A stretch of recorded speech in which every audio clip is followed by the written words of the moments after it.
मुस्कान पर फिदा रहत रहल दर्शक, काजल राघवानी के अदाकारी पर तालियां गूंजत रहल। अब मोनालिसा के ग्लैमर से सिनेमा हिट होत रहल। बाकी अब समय बदल गइल बा। अब भोजपुरिया पर्दा पर आ गइल बाड़ी एक से एक नई हसीनाएं, जिना सिर्फ खूबसूरती में टक्कर देत बाड़ी बल्कि एक्टिंग, डांस और फैन फॉलोइंग में भी पुरनका स्टारन के पीछे छोड़ दिल बाड़ी। आज हम रउआ लोगन की बताई भोजपुरी सिनेमा के टॉप 10 नई की हीरोइन के बारे में, जो सोशल मीडिया के सेंसेशन, म्यूजिक वीडियो के क्वीन और सिनेमा के नई चमक बन गई बाड़ी।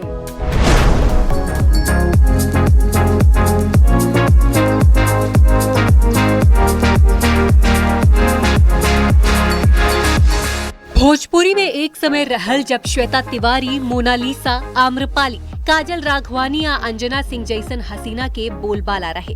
ये सभे अब 35 के पार हो गई बाड़ी सन। मोनालिसा और श्वेता तिवारी तो 40 पार कर चुकल बाड़ी। हालांकि आजो इनकर क्रेज भोजपुरिया दर्शकन में बरकरार बा। बाकी अब नया नया हीरोइन भोजपुरी में गदर मचवले बाड़ी।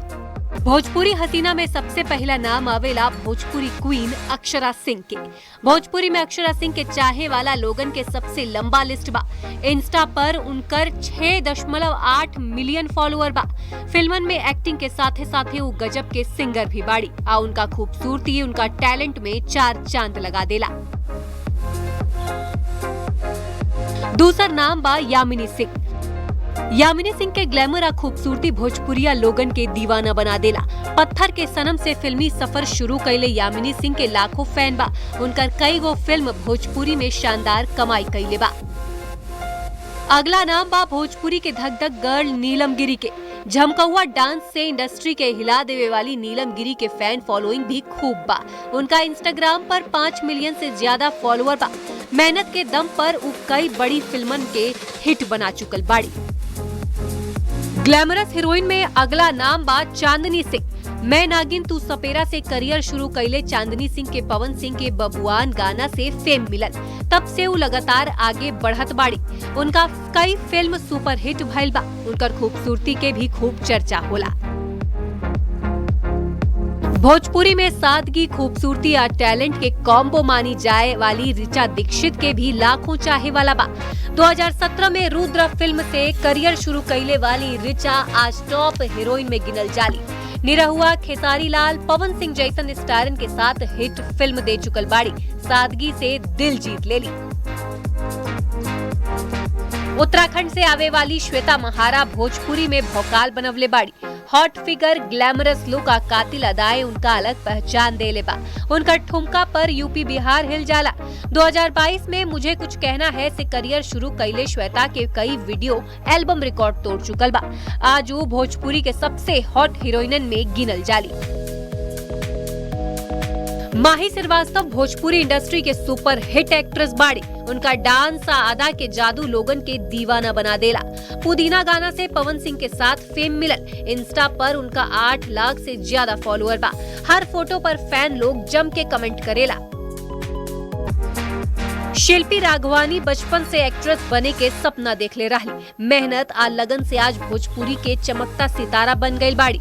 उल्टी पाला से करियर शुरू कैली। खेसारी, पवन सिंह, कल्लू जैसन स्टारन के साथ काम कैले बाड़ी। उनका इंस्टा पर 3 मिलियन से ज्यादा फॉलोअर बा। महिमा गुप्ता भोजपुरी के ग्लैमरस एक्ट्रेस बाड़ी। दे दे प्यार दे आ लव का कबूतर जैसन फिल्मन में दमदार एक्टिंग से दिल जीत ले बाड़ी।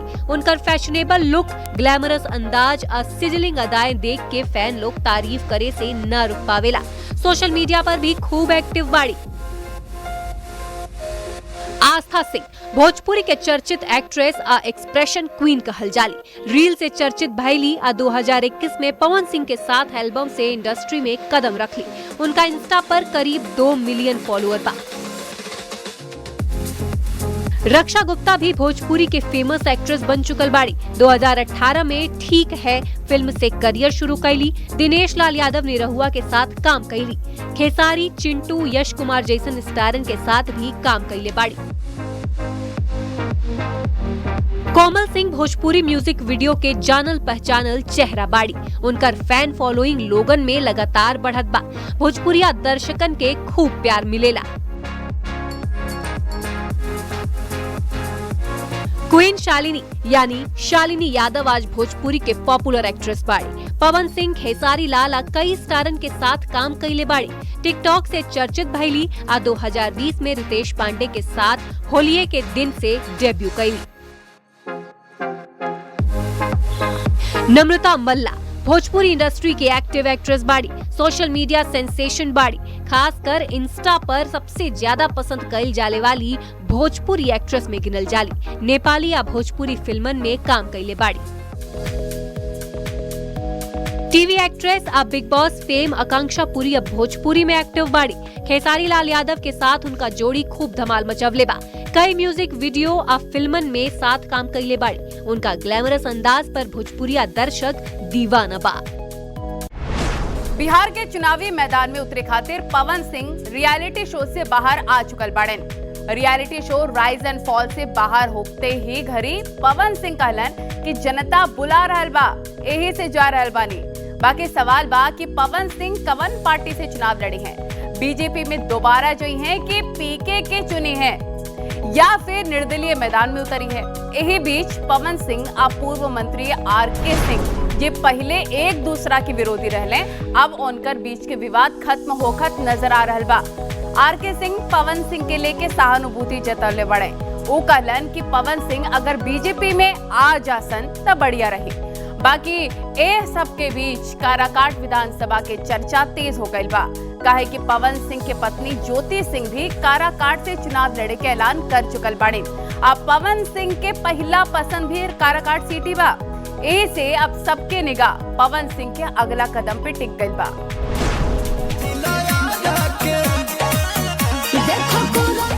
भोजपुरी के पावर स्टार पवन सिंह अब बिहार के चुनावी मैदान में अपन दम दिखावे खातिर रियलिटी शो छोड़ के आ गई बाड़।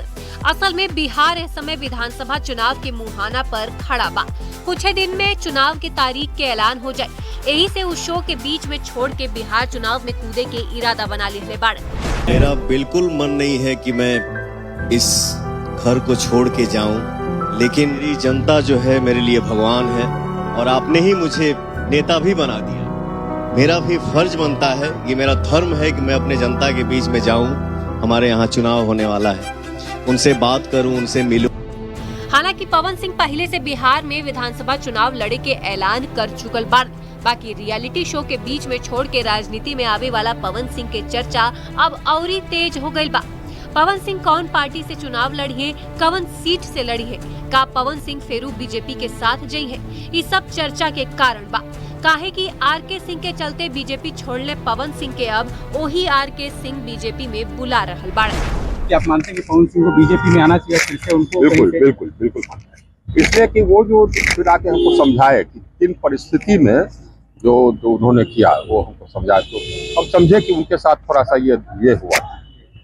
टिकट मिला, फिर कहा गया कि आप विड्रॉ कर जाइए और फिर कहा गया कि आपको दूसरे जगह से टिकट देंगे, नहीं दिया, थोड़ा सा दर्द तो हुआ। असल में 2024 के लोकसभा चुनाव में पवन सिंह के जगह बीजेपी काराकाट से आरके सिंह के उतरले रहे, जौना के बाद पवन सिंह निर्दलीय चुनाव लड़ले, बाकी दोनों हार गईले। एक के बाद आरके सिंह पवन सिंह पर कई गो आरोप भी लगले रहले।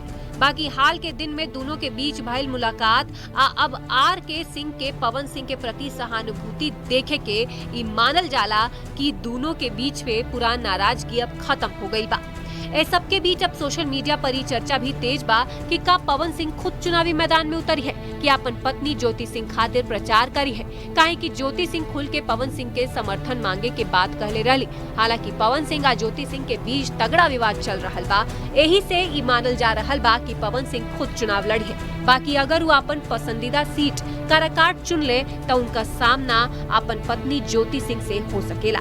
काहे कि ज्योति सिंह खुद के काराकाट के बेटी बता के चुनावी बिगुल फूंक चुकल बाड़ी। यही बीच बिहार में भोजपुरी स्टार लोगन के बीजेपी मैदान में उतार देले बा।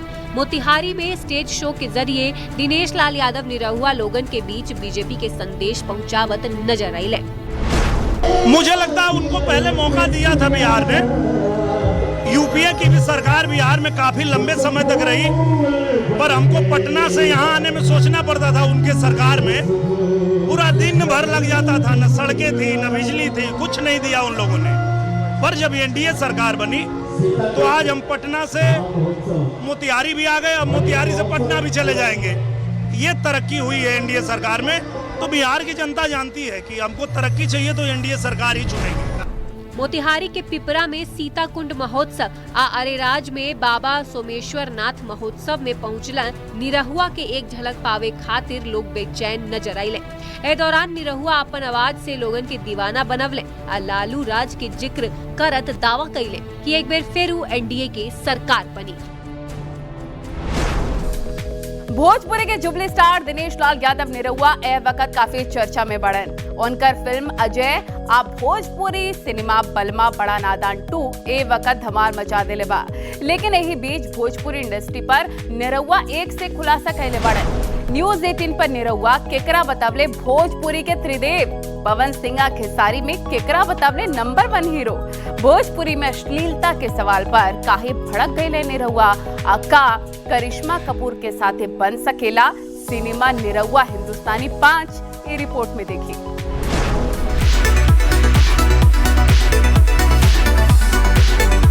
न्यूज 18 पर जब भोजपुरी के जुबली स्टार दिनेश लाल निरहुआ पहुंचले तो वो भोजपुरी फिल्म इंडस्ट्री से लेके कई गो बड़ खुलासा कैले। बाकी जैसे ही आम्रपाली के फोटो स्क्रीन पर आयल त निरहुआ खुद के गाना गावे से रोक न पावले। अमरपाली दुबे, ये कोई गाना डेडिकेट करना चाहते हैं इनको? हाँ, क्यों नहीं, गा दीजिए फिर। ओ जहिया से घरवा में डेग तोहर पर गइल, लागेला चांद जैसे अंगना उतर गइल। ये हिंदी का गाना को डेडिकेट करना चाहेंगे तो? हिंदी का गाना तुझे रब ने बनाया होगा फुर्सत से तुझे मेरे यार। भोजपुरी में अक्षरा सिंह मोनालिसा जैसन कई गो सुपर हिट हीरोइन बाड़ी। बाकी आम्रपाली या निरहुआ के जोड़ी सबसे हिट रहल बा। लोग इनकर जोड़ी देखे के बहुत पसंद करेला। निरहुआ बतवले कि आखिर आम्रपाली काहे बाकी हीरोइनन पर भारी पड़ी दी। वो ई भी बतवले कि पवन सिंह खेसारी लाल यादव में से कौन बढ़िया हीरो बा। भोजपुरी का इन दिनों बड़ा सितारा कौन है, पवन सिंह या खेसारी लाल यादव? अरे दोनों बड़े हैं, एक को चूज करना है भाई।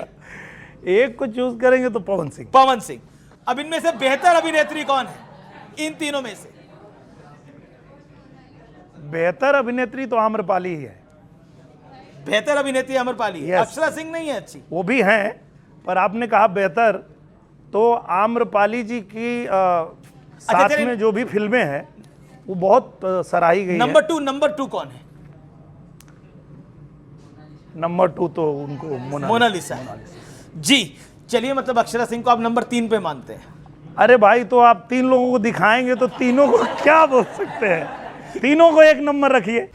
भोजपुरी फिल्म आ गाना में अश्लीलता के सवाल पर दिनेश लाल निरहुआ भड़क गए। वो कहले कि भारत के कौनो भाषा के एल्बम उठा के देख ली, सब जगह ओही हाल बा।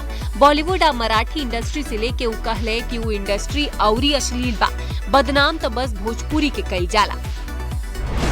रिमोट से जो लहंगा उठाने की बात है या फिर जो मामला, वो जो पूरा प्रकरण है, उसको आप मानते हैं वो फैमिली का सॉन्ग है? उस पे तो रवि किशन भैया नेशनल टेलीविजन पे माफी मांग चुके हैं। पूरे भारत में किसी भी भाषा के एल्बम उठा लीजिए, सब लोगों का वही हाल है। बदनाम सिर्फ भोजपुरी को किया जाता है। जिस भाषा में लोगों को बहुत प्राउड फील होता है कि यहाँ बहुत अच्छा है, उसके नाम ऐसे हैं कि एक आध नाम भी जुबान से नहीं ले सकते। अंधेरी रात में दिया तेरे हाथ में, ये मराठी का है। गलत है, ये मराठी का है जी। पर एक हमारे गांव में कहावत है। क्या कहावत है? गरीब की लुगाई सबकर भौजाई। तो ये जो अटैक करने की बात आती है ना, वो सिर्फ भोजपुरी पे आती है, जबकि हर जगह के एल्बम का वही हाल है। निरहुआ ये भी कहले कि वो बॉलीवुड हीरोइन करिश्मा कपूर के साथ फिल्म बनावे के सोचत बाड़न। असल में करिश्मा कपूर निरहुआ के फेवरेट हीरोइन बाड़ी। करिश्मा के फिल्म से प्रभावित होकर निरहुआ हिंदुस्तानी के 4 गो पार्ट बना चुकल बाड़न। जब पूछल गईल कि का निरहुआ हिंदुस्तानी 5 करिश्मा कपूर के साथ बनेबे ता उ का कहले सुन ली। आप निरहुआ हिंदुस्तानी 4 तक बना ले बाड़ी जी, जस्ट बिकॉज आपके करिश्मा कपूर इतना पसंद रही। तो करिश्मा कपूर अभी सिंगल बाड़ी का आप सोच ले बाड़ी कि निरहुआ हिंदुस्तानी 5 में आप उनके कास्ट करबे? ये सोचल जा सकेला। ये आपने आइडिया अच्छा आप देले बानी। एक बार जरूर अप्रोच करे के हमनी के कि हमनी के फिल्म बनता निरहुआ आप हिंदुस्तानी। दिल के हमारे काफी करीब रहली ओ वक्त पे हाँ, जे बिल्कुल। हमारे से हम 4 गो बना ले ली निरहुआ हिंदुस्तानी। हाँ ना, ठीक बा, ये आइडिया आपके अच्छा बा। न्यूज 18 पर निरहुआ राजनीति से लेके भोजपुरी इंडस्ट्री के हर पहलू पर खुल के बात कइले। आ लोगन के अपन फेमस हुक स्टेप भी दिखावले। बिहार समेत पूरा पूर्वांचल के माटी में रचल बसल छठ महापर्व अब अंतर्राष्ट्रीय पहचान की ओर बढ़ रहल बा। सूर्य उपासना आ प्रकृति के प्रति आस्था के ई अद्भुत पर्व न सिर्फ बिहार, झारखंड आ पूर्वी उत्तर प्रदेश में बल्कि पश्चिम बंगाल समेत पूरा देश आ विदेश में बसल भारतीय प्रवासी समुदाय के बीच भी बड़ श्रद्धा, पवित्रता आ उल्लास से मनावल जाला। अब एकर यूनेस्को के सांस्कृतिक धरोहर सूची में शामिल करावे के प्रक्रिया शुरू हो गई बा। गिरवा के पात पर उगेलन सूरज मान जाके झूके करेलू छठ बरतिया से जाके झूके। बिहार आ पूर्वांचल के आस्था आ संस्कृति के पहचान सूर्य उपासना के महापर्व छठ अब जल्दी यूनेस्को के मानवता के अमूर्त विरासत के सूची में शामिल हो सकेला। भारत सरकार छठ महापर्व के यूनेस्को के सूची में शामिल करावे के प्रक्रिया शुरू कर देले बा। संस्कृति मंत्रालय कई देशन के साथ बैठक करके एक विशेषज्ञ समिति बनवले बा। मुझे आपको ये बताते हुए बहुत खुशी है कि भारत सरकार भी छठ पूजा को लेकर एक बड़े प्रयास में जुटी है। भारत सरकार छठ महापर्व को यूनेस्को की इंटेंजिबल कल्चरल हेरिटेज लिस्ट यानी यूनेस्को की सांस्कृतिक धरोहर की सूची में शामिल कराने का प्रयास कर रही है। छठ पूजा जब यूनेस्को की सूची में शामिल होगी तो दुनिया के कोने कोने में लोग इसकी भव्यता और दिव्यता का अनुभव कर पाएंगे। एह खातिर संयुक्त अरब अमीरात, मॉरिशस, फिजी, सूरीनाम आ नीदरलैंड्स के वरिष्ठ राजनयिक प्रतिनिधियन के साथ वर्चुअल बैठक भई, जिसमें विदेशी प्रतिनिधियन छठ पर्व के महत्व के स्वीकार करत नामांकन प्रक्रिया में पूरा सहयोग देवे के आश्वासन दिले। कोशिश है कि छठ जो है छठ महापर्व वो यूनेस्को में शामिल हो जाए, जैसे कि मॉरिशस का गीत गवाई यूनेस्को में हेरिटेज के रूप में शामिल हो गया है।